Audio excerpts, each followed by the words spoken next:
So there I was, being a Vayne main. I finally unlocked the final boss, I farmed it for a few hours, and what did I get? That's right, the Terminus weapon for my 2000 power Rackam. So I did what anybody would do, and I dumped my launch main in the trash and started trying to max out my new main. What's up fam, you can call me Tech, and I'm here to break down everything I learned from my week as a Rackam main. So what kind of character is Rackam? I'm personally a fan of Cool Guy, the Destiny YouTuber, and I thought it would be cool to do a scorecard like him. Rackam is primarily a selfish damage dealer. He does not have any supportive skills outside of a minimum defense down effect, and even his buffs are purely self buffs. He doesn't even have any abilities that are noted to have high stun. What he does have though is very solid damage with low commitment. Also, the majority of his skills have a bit of AoE. Rackam's command list is fairly simple. For him, I think it's best to start with his resource and support skills. Rackam's main resource is heat.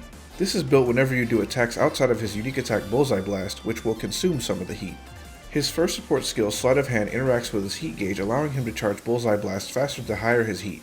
Rhythmic Trigger is his second support skill. This allows Rackam to shoot 3-shot bursts with his basic attack when holding down the button. These bursts will deal more damage by timing each button press, much like Siegfried or Gotnagoza. And that's pretty much all of Rackam's kit in a nutshell. You want to use basic and link attacks plus skills to build heat. When you're at full heat, hit a max charge Bullseye Blast, then rinse and repeat. Now onto his skills, starting with his damaging ones. His first one is Bullet Hail. On activation, you'll rain bullets in an area. It's best used on groups and really big targets, but it actually ends up being roughly his third highest damaging skill even on Sir Beryld. His second skill is Spitfire. It's a pretty simple shot that has a small AoE and applies defense down. It has pretty good damage given its low cooldown, and it's never really a bad choice to take, but if you have another character with a more powerful defense down, you might want to sub it out for another skill. Next up is Slag Shot. On activation, he fires a cone of bullets. Its damage is very slightly higher than Spitfire, but that damage requires you to be closer to the target so you can hit more of your shots. Its cooldown is also noticeably higher than Spitfire, so keep that in mind as well. The most noteworthy aspect of this ability is that it deals wind damage. It won't matter as much in the endgame when you get War Elemental Sigils, but early game it can be good to match weaknesses. His next skill is Coffin Maker. On activation he fires a stream of bullets, and he continues firing as long as you hold the button or the cooldown depletes. You can always activate this ability even if it's not fully off cooldown. If you hold it for the duration, it's his second highest damaging ability.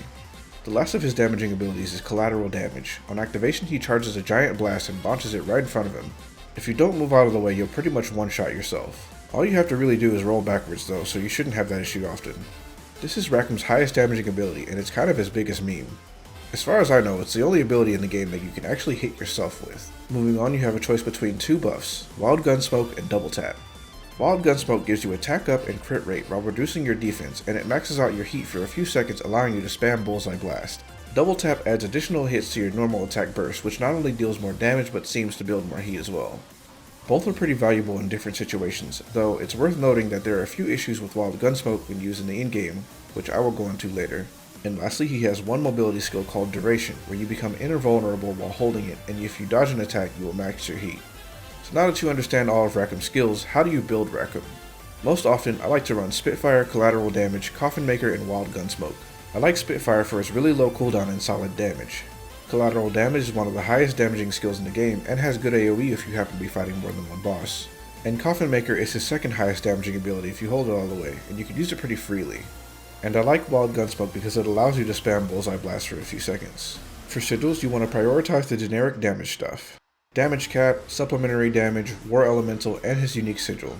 His unique sigil allows him to do a 4-shot burst instead of 3, which is a good increase in damage, but it also changes the rhythm you need to use his shots. The second effect increases Bullseye Blast damage cap and range, which is part of why I like focusing on it. As a ranged DPS, he makes pretty good use out of a range of sigils, like Concentrated Fire, Tyranny, Charge Attack, Lucky Charge, and Stamina. You don't necessarily want to run all of these at endgame given damage caps, but definitely experiment with a few of them.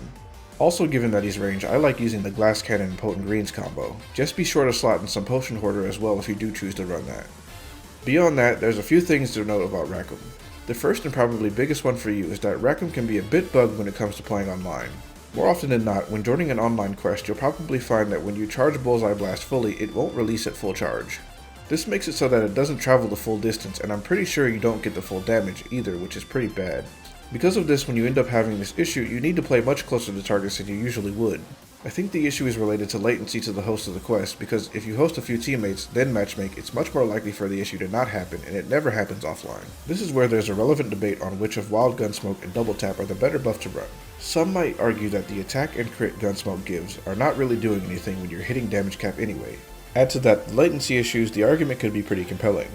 And Double Tap adds additional hits to your basic attack combos, which is usually a good sign when trying to avoid the damage cap.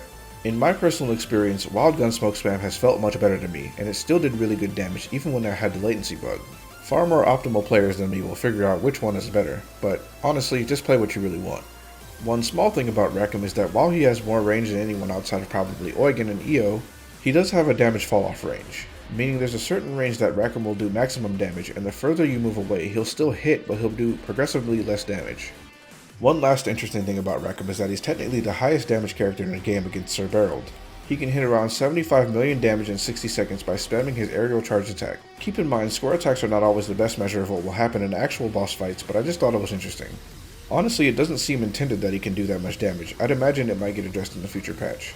And that's probably all I've gotten to Rackam. He's a really fun character to play once you've gotten the rhythm down. If you learned something from this video, a like and sub would be much appreciated. I would like to continue working on my Vayne guide, but I've yet to drop his Terminus weapon. Of course, I've gotten at least 6 more since I've maxed out Rackam, and none were him. Please let me know in the comments if I should make the Vayne video without the Terminus weapon. But with that, I've been rambling enough. Later, fam.